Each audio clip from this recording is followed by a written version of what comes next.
wanted to use this camera, but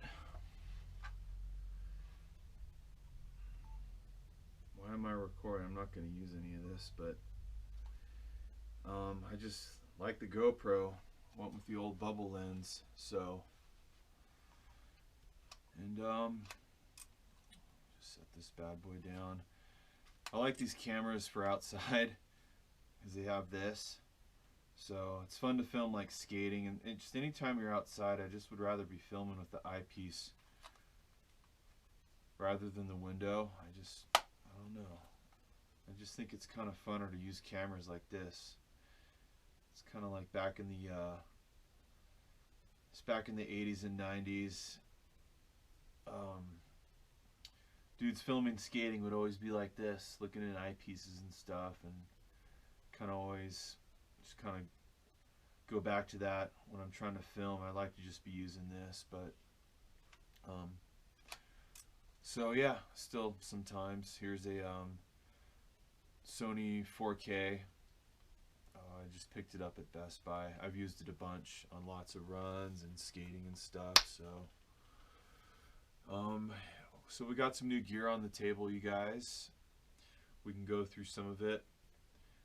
I just got through December peak season UPS, and I think I spent like the whole month getting home at like 9 and 9:30, and some long days, and with it just being me here, I was able to just think about, you know, what do I want to stock up on while we're in winter and stuff. So I went ahead and stocked up on a few things. So let's take a look.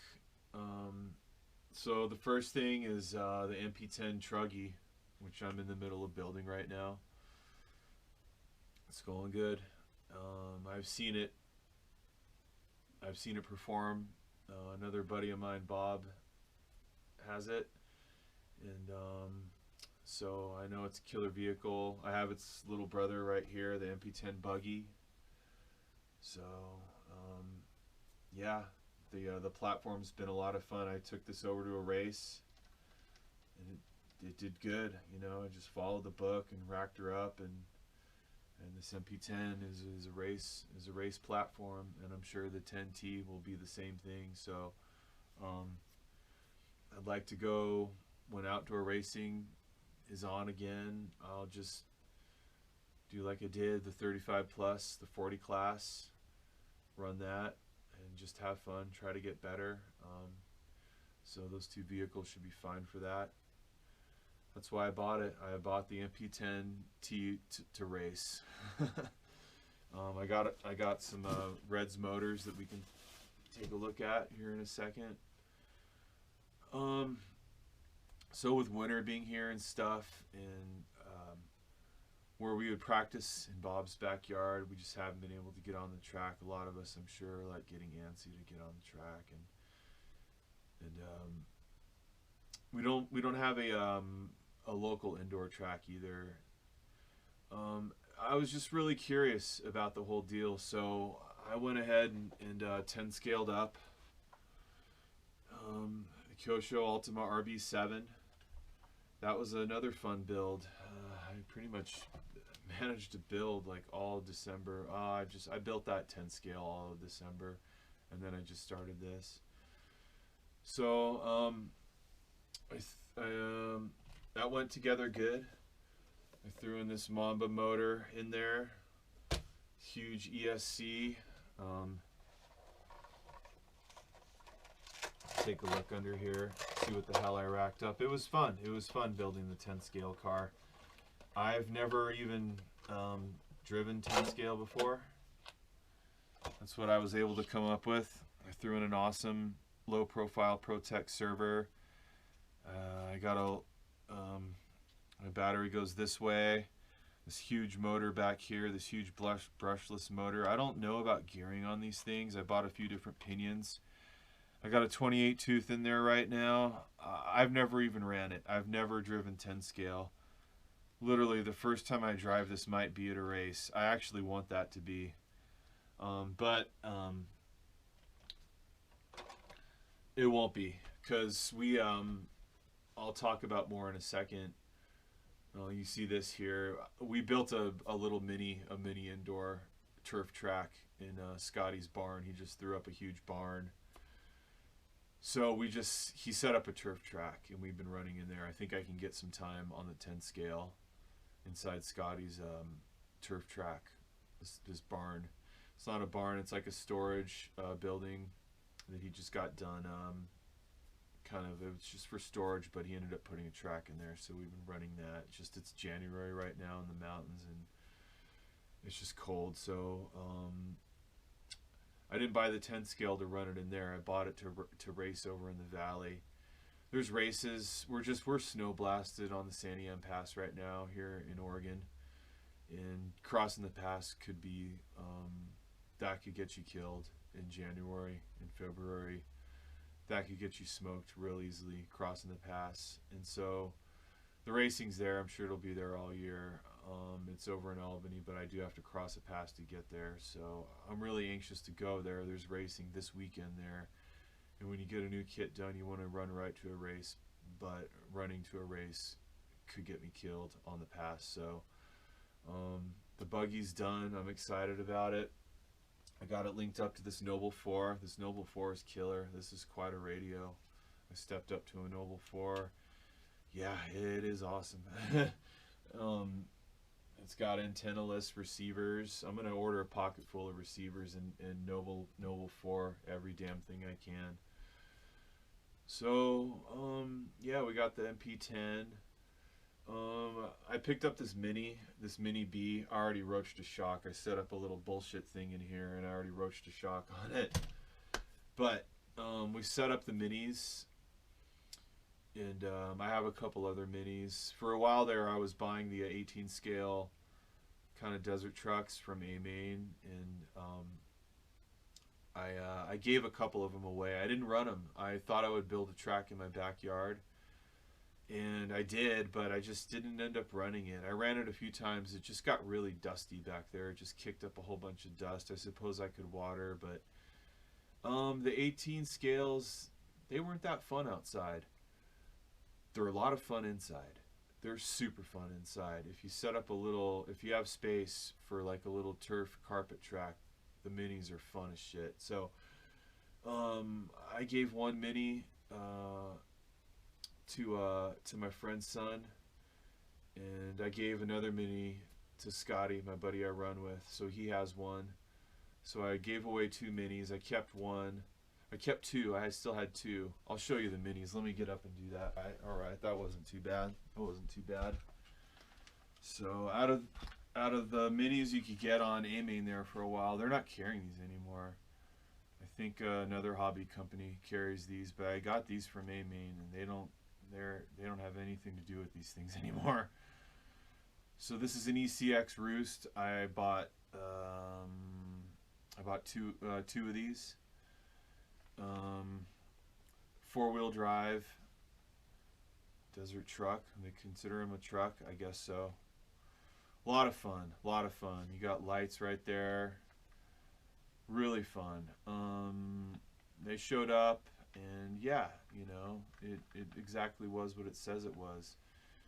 You know, a good little runner, you know, 18 scale. So I thought I would track up in my backyard. I did build something back there. I tried to run it a couple times, and like I said, I just kicked up so much dust. I suppose I could water, but I don't know. I just didn't end up running back there like I thought I would. So I kind of went on a spree on these things. Here's this other Mini, this Maverick. This Maverick showed up with a broken hub. We tried gluing a couple times, but yeah, we ultimately roached this little hub. I don't know if I'm going to get this bad boy back in action. I mean, we might be able to. I wonder if we could 3D print, because yeah, you can't get replacements for this Maverick. This is like a one-time only, like, I thought this thing was so killer. I bought 2 of these. This is the other one. I gave another one of these away to my friend's son. So,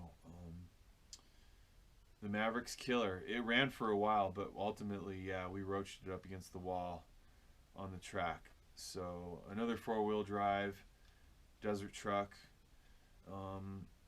Inside on the turf track, a lot of fun. Super fun. Little drums, good to go, good to go. The minis are good to go. Here's one called Dromeda. This mini turned out to be kind of a bullshitter. I couldn't get it to turn out of the box. This thing never ran like the other two did. I might look at this thing a little further, because if I can get this to run, this is just another piece I can bring to our little indoor track there at Scotty's barn, which might be a spot for a while. So we ran the minis in there, and it was a lot of fun. He has a Mini T. The Mini T was tons of fun. The two-wheel drive Mini T. It was fun as shit. I almost liked it more than the four-wheel drive stuff. I'm pretty sure I did. So, because you're able to practice what you would do with 10 scale two-wheel. I mean, word up, it's almost the same driving experience. You know, you got to use the same tricks. So, the place we run those out there, it might be a little too small for 10 scale. I don't think we'll be able to really do full on 10 scale speed type stuff. Like the 10 scale, I don't think would be able to really do what it's supposed to do. I think I could test it there and just, you know, kind of see.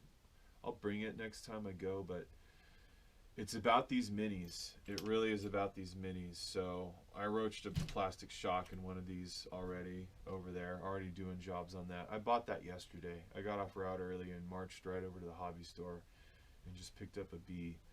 And I even ordered another one yesterday. I got another B coming. So when we run in the mini barn again, I'm just going to bring every damn mini I can get my hands on, because it's just more, you know, it's just more run time. If I got 3 or 4 batteries charging on the side, I'll always... We were in the barn for so long. We couldn't believe how fun it was. It was a lot of fun. So the minis are fine, good to go. And I really think the two-wheel drive minis is actually good training for... it's got to be good training for 10 scale. It's the only track driving I can do right now. It's the only track I can get to, so... It's cool. It's cool. I'm excited to try 10 scale. I'm sure it'll help. And but really, it's a means to an end. It's a means to get to the outdoor track, 8 scale. You know, the big show. All this is preparation for the big show, which is coming, which will be here. The big show is coming. So, preparing for the big show, we got a 723 Scuderia, 723 Truggy for the 10. Good to go. Good to go. Quality control certificate. Looks like it was filled out. Signed by Mario Rossi. That's exciting. This is serious gear. This is real serious gear. Real serious. Treat that with respect. Treat that with respect. So, my problem with break-ins is I don't have time to do it. So, I sent my last Reds motor to RC Renew. So, I think I'll just go ahead and do it again. I just don't have time to break in, and the oil bath break-in doesn't seem like a bad deal. Just for guys that don't have time to do break-ins, I work too much. I just work too much. So it's not a bad deal for me to go ahead and just send some stuff off to RC Renew. It's totally fine. I mean, I work right there at the damn UPS hub. I can just get them boxed up and wait for a bit and just pay her to send them off. It's cool. So here we got a 721 Scuderia with an X1 pipe. So here's another little card, a quality control card from Reds. This writing looks different.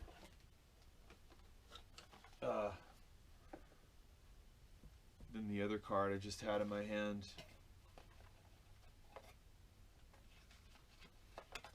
compare the two.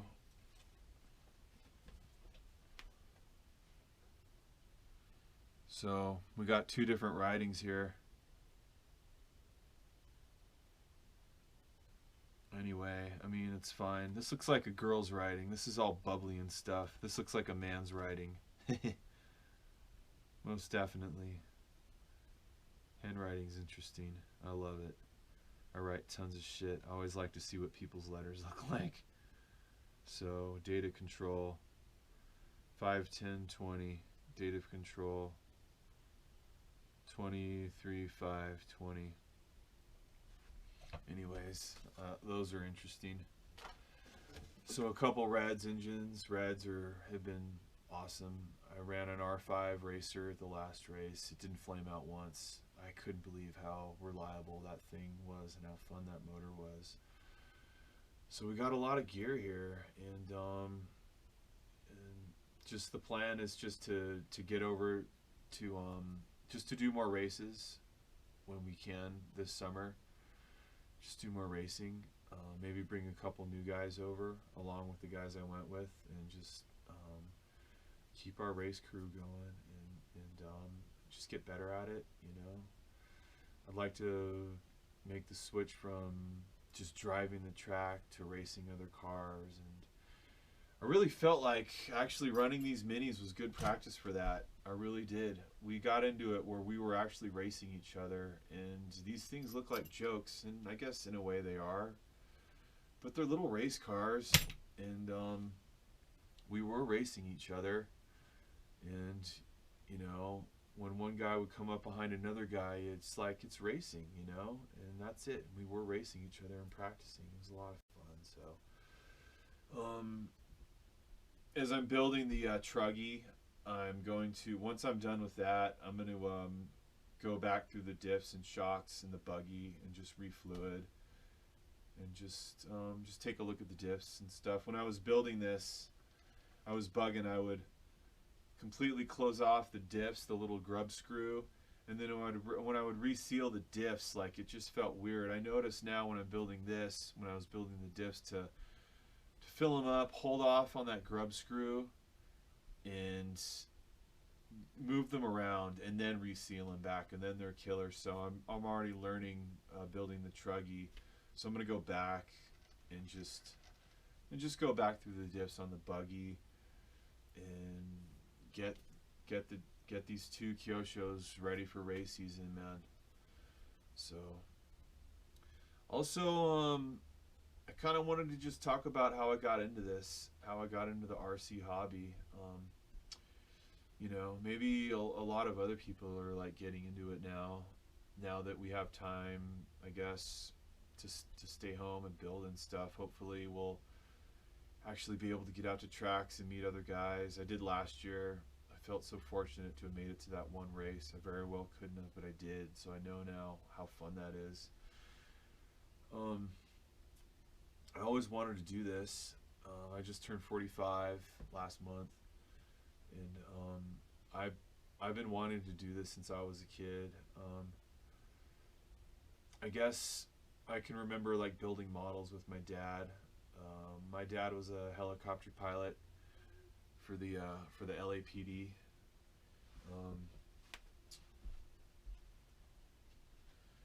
There's my dad there. There's us on Maui at the Maui Luau. We look like tourists, but it's when right before my dad moved from Maui. That's where I grew up, on Maui. And so, but before we lived on Maui, we lived in Los Angeles, and my dad was a helicopter pilot for the LAPD. After being a normal police officer, he started flying helicopters. And you know, as a little kid, that's cool. It was a cool thing, you know. I instantly looked up to my dad. It's from when I first can remember. I always did. I still do, and everything. So I can remember doing a model with him in the kitchen. He brought home a helicopter and even got out some paints, and this was probably in like 1980, I can remember, maybe even before that, 79, 80, something like that. He got out some paints, and And I was real little. I couldn't do much, but he did it. I think he even got out a lighter and had to like burn and mold some of the plastic for this little model LAPD Bell Jet Ranger. It pretty much was the same one that he flew, so he got a model of one and brought it home, and we kind of put it together. I don't think we finished, but and then also at that time, I remember going in the car, and we would go to this place called Sepulveda Basin in the San Fernando Valley, and that's where the dudes would fly, and that's where they would fly. And I was still like really little, probably about, I mean, we moved to Maui when I was 6, so for me to have too much memories of living in California, I mean, I was still real little, but mostly what I remember is not so much what I saw there, is just what I heard and smelled. I heard those engines in the sky, those model engines. I knew dudes were flying. Man, it was exciting. And I could smell it because it was hot there in the San Fernando Valley. So we would be there on a hot day, and there would be no wind, you know, and you would smell that gas. You would just smell it. It just stayed there. It lingered at the flying field. And maybe the Sepulveda Basin might not have been too far from the Condor Squadron, where my father was also a member, and dudes would fly World War II planes, and maybe that's how we knew to go to Sepulveda Basin, where they were doing models. Maybe some of the members of the Condor Squadron were also flew models. So that's when I first heard models, was like in 1980, 1979. Dudes are flying. And then I think my dad brought home a Cox car at some point, a little Cox car. I don't know how he got his hands on it, but he got a hold of a Cox car. Those were, I don't really remember the deal on the Cox car. I don't know if the damn thing was actually on a little string or something. I don't know. I'm not going to look it up either, but I do know that he had a Cox car, and you had to put gas in that. So there was a couple little models. He's a pilot. My dad was really into aviation, super into aviation. So we were always like going to like airports and stuff, and just in hangars and like talking to people. I mean, just if it had to do with airplanes, my dad would drag us all to it. So and then he retired from the LAPD in 1982, or in 1980, 81, something like that. We moved to Maui in 82. And then, so I was getting a little older, and I was really into anything with wheels, you know? I was really into cars and wheels. That's how I probably got into skateboarding, was because of the wheels, maybe. And so I really always wanted to get my hands on models, model kits, models, you know. So I ended up just, you know, building a few models when I was young and stuff. And to do models, you know, you would go to the hobby store. You had to get some paints and stuff. So I mean, I'm pretty sure we took a trip into a hobby store at some point. I probably don't remember, but maybe my dad took me into a hobby store. Maybe when I was, even before we moved, is maybe somewhere in the San Fernando Valley, we might have made our way into one. And you know, a hobby store before the internet was quite a thing. You've never seen any of that stuff, anything like it. You would just go in there and just be blown away by all these products, all this cool stuff. And so yeah, I'm sure we went into a hobby store to get a model and some glue and a couple paints and stuff like that. So I can remember maybe starting to do a few cars when I was young. And so once we moved over to Maui, though, I started getting into BMXing, and I wanted to move, you know. I wanted to be moving, and I did like one, or maybe even like half of a couple kits, but and then the BMX bikes came in, and you know, and that was it. I wanted to be on my bike. So, and I was on my bike, and then I got on the skateboard, and then, so I think for kids at a certain age, they want to be moving around and doing tons of stuff. And for models and hobbies and stuff, it's kind of something you sit and concentrate on. So, kind of thinking about that type of stuff sort of took a back seat until around, it was about 13 or 14. And then we were down in the Maui Mall in Kahului, and right behind the Zippies, in the Maui Hobby Store, something like that, in the Maui Mall. This is in like 88, 89, hobby store. And I made a lot of trips into that hobby store in Maui Mall, and I started seeing the RC cars, and then they would be running them on a little track there behind Zippies. I think there was some nitro going on. I can remember hearing the sound. You know, they had both, you know, dudes would be lined up at the track. And this is right in Kahului, right in the Maui Mall. The Maui Mall still might be there. And there was a track back there. Somehow they were able to put a track. And they would just be running probably 10 scale stuff, probably your Tamiya stuff. But I could have swore I remember hearing the nitro sound back there. A couple dudes made bug bodies for their stuff. I thought that was so cool, the bug body. So there was a track, and then I saw them running on the track, and really, from then I was like, man, that's the coolest thing ever. Forget about it. That's the best. And I knew they were painting the bodies themselves. I knew they were building the cars even back in the late 80s. I knew dudes were building them from kits. So I think I went in the store and asked, and I knew those were not RTRs. I knew these guys were building them and painting them and stuff. You know, local guys. These were all local guys, you know. I would just be like a little Howley kid there watching the locals run their cars, you know. Some of them were older guys, you know, and all ages really, but, you know, just a pack of local guys running their stuff there, making some of their stuff look like some of the you know, some of the cars that I would see on the island. You know, you would see a lot of cars on the island. It was a big car culture there on the island. And so I knew they were painting them and building them and stuff, and but I couldn't. It was just something I couldn't really get into it because I don't know. I wanted to go skate. I wanted to boogie board, but I knew at some point, man, I'm gonna chill and get into RC cars. I just knew it.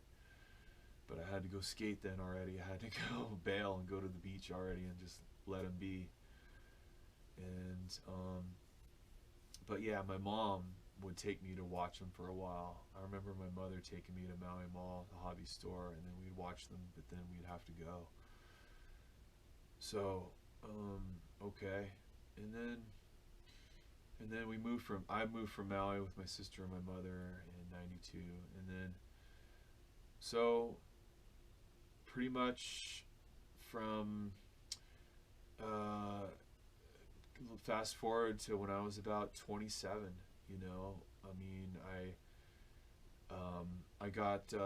went to college in Eugene. I went to Lane Community College for half a semester. I moved away from I didn't know anybody there, so for something to do, I rolled down to the hobby store and just picked up a couple cars and some paints. And in my little quad room, quads are like little one-room dorms that share a bathroom with like 3 other dorms, so they're not quite dorms like on college campuses. There'll be a bathroom and a kitchen, and then 2 and 2. They call them quads because there's 4 of them. So I lived in a quad. I went to Lane for half a semester. I filled out the paperwork and got a little grant to go to school. So I went over there and did some just took some general, you know, community college, and did and some art classes. I bought a bunch of art supplies and did like some design stuff, and took some like I was thinking maybe like some graphic design classes and stuff, because I was always really into logos and um, things like that, just from growing up skateboarding and all the different graphics and things like that. So I'm not a very good drawer or anything, but the art classes were a lot of fun up at college. Lane was chill. Community college is interesting. It's kind of a quiet place. You don't really talk to anyone else up there. It's not like a university. I've never gone to a university, but community college is just kind of something you just kind of keep your head down. You kind of keep to yourself, sort of. I did at Lane. I always had my headphones on. I would make Liquid Beat tapes of the hip hop show and just headphone up tapes in a Walkman. This was in like up to like 2001. I was using a Walkman with tapes on the bus and just listening to my Liquid Beat mixes and going up to school. And then I had a janitor's job. I would clean. There's a big medical facility right by the U of O campus. My quad was right by the U of O campus, so I got a job as a janitor. My other buddy was doing it. I knew a couple other people from Bend that were going to Lane, so he got me on with a cleaning company. So I would just clean at night and go to Lane during the day, you know, I got a grant for all my school stuff, so grant's free money, you know. I just, like I said, I filled out the paperwork and I was able to get a grant. I think you had to be like 26 or 27, maybe it was 24. Anyway, you had to be a certain age to get this grant, so I got it. So between working, you know, part-time as a janitor at night, cleaning some of the medical facilities, and I didn't know anybody over there. I brought my drums over. I did some music stuff, not a whole lot though. But I would have time to sit in that quad room, and I just started doing a couple model cars. This was also when the internet was like first. People were just starting to. I had a computer, and yeah, I had the internet and stuff, so I would spend some time on that. But I still wanted to do, you know, just hobby stuff, and I did. I got some models and got some cars and some paints, and like just started going to the hobby store. So this was in like 2001. So eventually, a couple friends came over to Eugene and picked me up and brought me back to Bend, and we fired up our old band again and did a lot of music, and it was a lot of fun. But that was the most I went to school, was just half a semester. So I came back here and then just had to work again, had to get another job.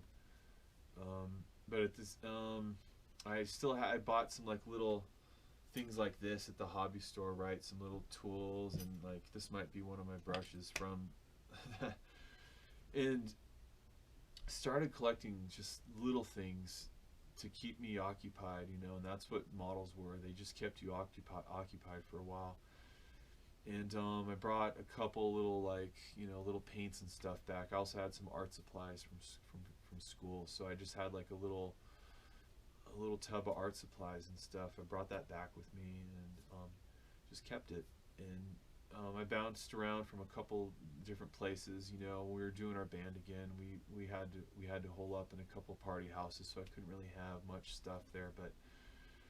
Mostly my drums, you know, my music gear. That was like the gear that I really had to like care about and try to improve on, was my drum gear, because I was in a band at the time, and we were doing an album, and it was going good. We were writing a lot of songs and spending a lot of time with music. So it was metal, you know, it was loud metal. It was like I could equate it to like. It wasn't like super fast, but it was metal and it was loud, and I had to have good drum gear, and I did. I had really good drum gear, and we racked up some great songs and did a lot of writing. It was a really good time for doing music. We had a lot of fun, but anyway, you know, that after a while, you know, mid-30s and stuff. Eventually, you know, I just had to find myself another job and just chill and you know, find a way to support and everything. So I did. I mean, I I've always had jobs. I've always had jobs. I almost think that's why I didn't really stay in college too long. I wanted to be working full time. I always have, and so I didn't go back to school once I came back here. I just wanted to do music or work, and that was it. That's what I've always done. I got a job in the call center for a long time. I worked in there for a long time. 7 years in a call center. That's a long time for a call center, but I did it. I sat in there and took calls for 7 years. But so I still had the model stuff and maybe just doing some painting and doing some model cars in the meantime. Also, like, partying and stuff, still going to the bars and stuff, and just, when we can have like shows and stuff, just being out late at night and still partying and stuff, drinking and that. So eventually,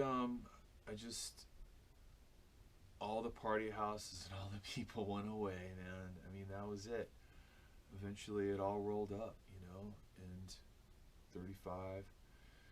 So, I went down to did I get the first slash at D's Hobbies? I don't think I did.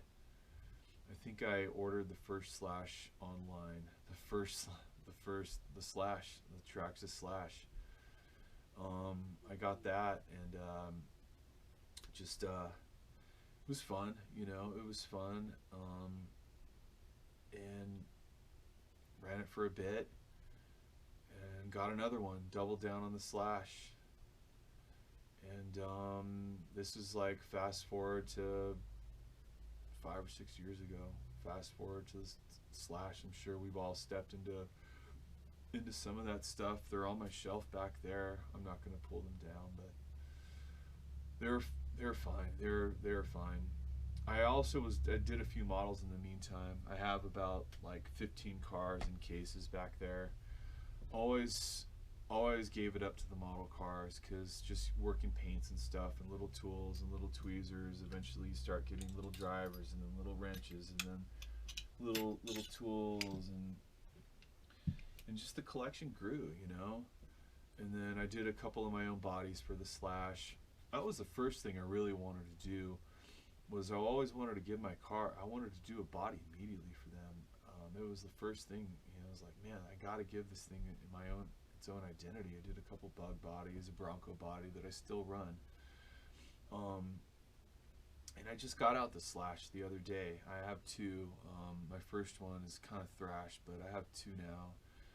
And I brought the e-buggy and the slash over for my friend's son, and we ran for a while. So the slash actually still does. Like, I still grab at it for runs here and there. E-runs. I mean, when you just want to grab some stuff and go, they're there on the shelf. And but so I guess the hobby, man, the hobby and the life, it's just always been there. It came from just doing model cars, the model cars, and then the slash, and then all right, so let's go to like the winter of 2018. It was just a long winter, and I got sick. I was digging my UPS truck out of the snow and sweating.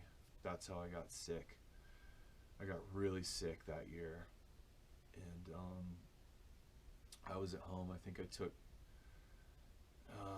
at least one day off. I took one day off, and then I worked the next day. God, that was miserable. Took Thursday off, Friday.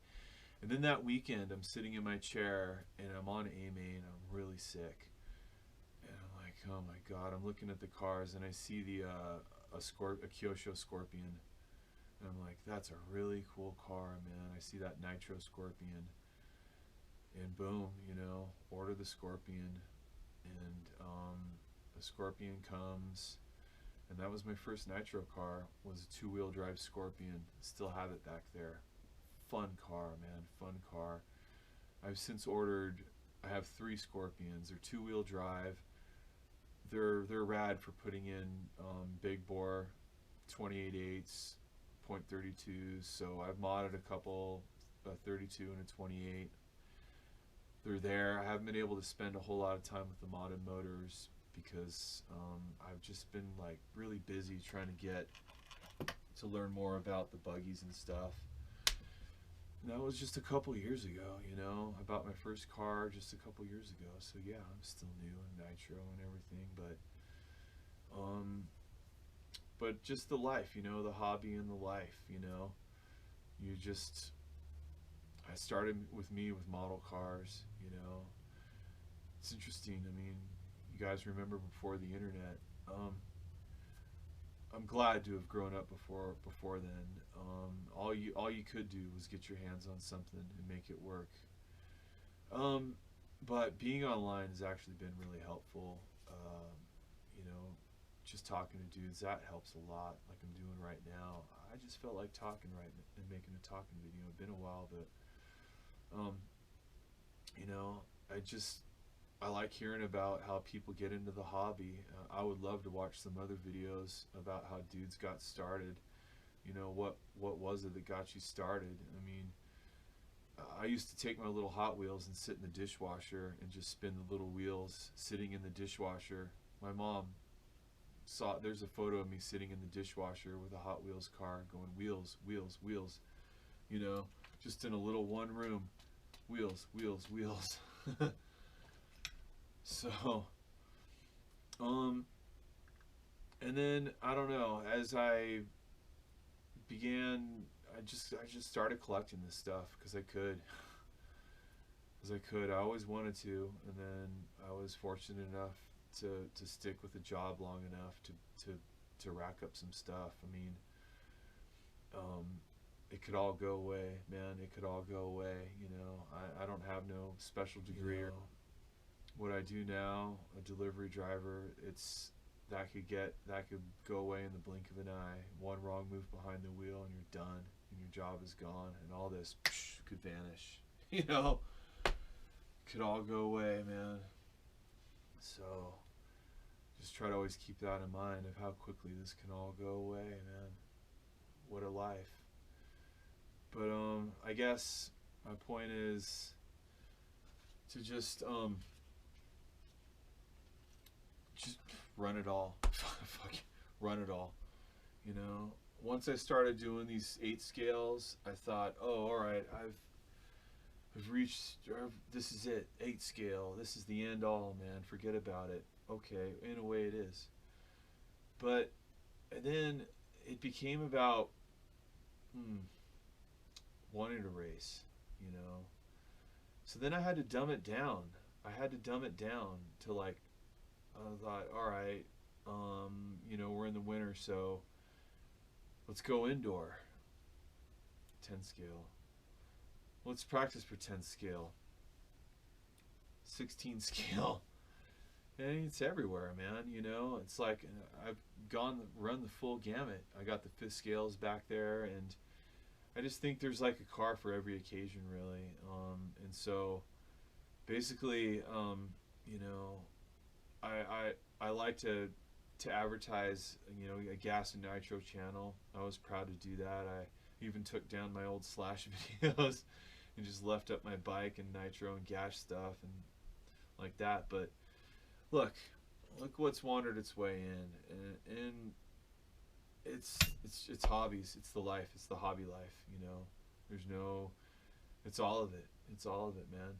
You know, maybe I could, you know, do another hobby store here in Bend. I mean, I know so much about this stuff, and retail's real expensive here, though. So I think I'd rather see an indoor track more than another hobby store. I'd like to see an indoor track here. So I don't know. I just felt like talking about kind of my background, about always wanting to do this. I finally can. Look at all this stuff. Oh my God, all these things.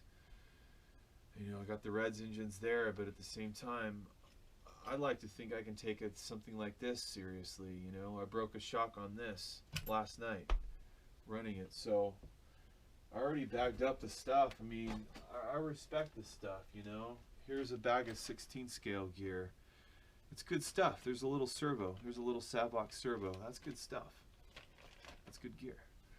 You know, the brushless shit's gonna be on the way for these. The trucks are brushless. This is brushed.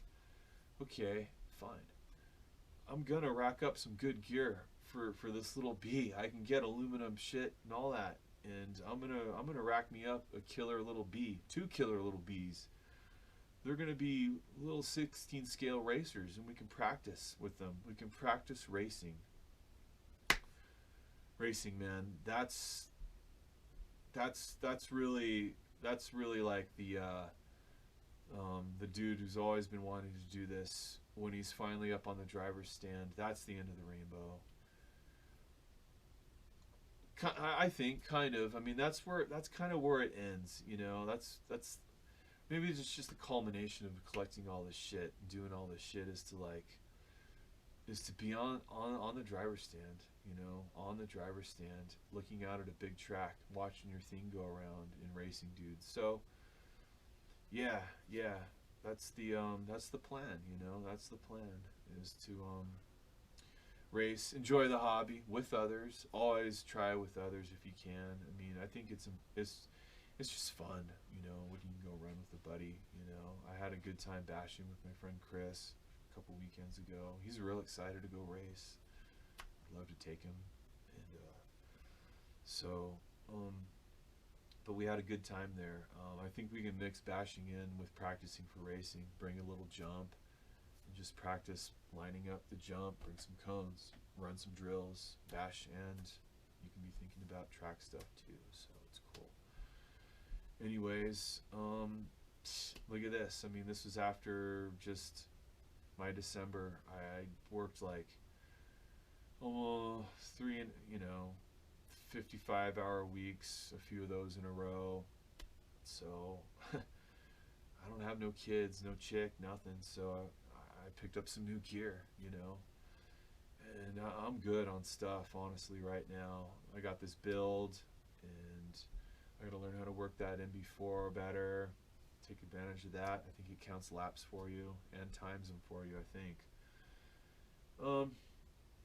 And just, you know, respect my stuff. Go back through this buggy, do the diffs, and just be thankful, man. I'm just thankful, and that's it, you guys. I just wanted to holler a little bit, do a talking video. Maybe at least one other guy that watches this out of you know, sort of the little crew of people we have on there on YouTube. Somebody else, just talk about how you got into this. You know, what was your first car? What would you like to do? Tell us a little bit of something. I love listening to long videos. I listen to them after work, so I just made one. Maybe somebody will just listen to this, listen to it while you're making dinner for your family, making lunch for your kid, or doing something. Just listen to me talk. I listen to everybody else talk. I love listening to just people just talk while I'm doing this. It's totally cool. So with that, I'm gonna go ahead and get back to my builds and just keep being thankful for the life, man. Wow.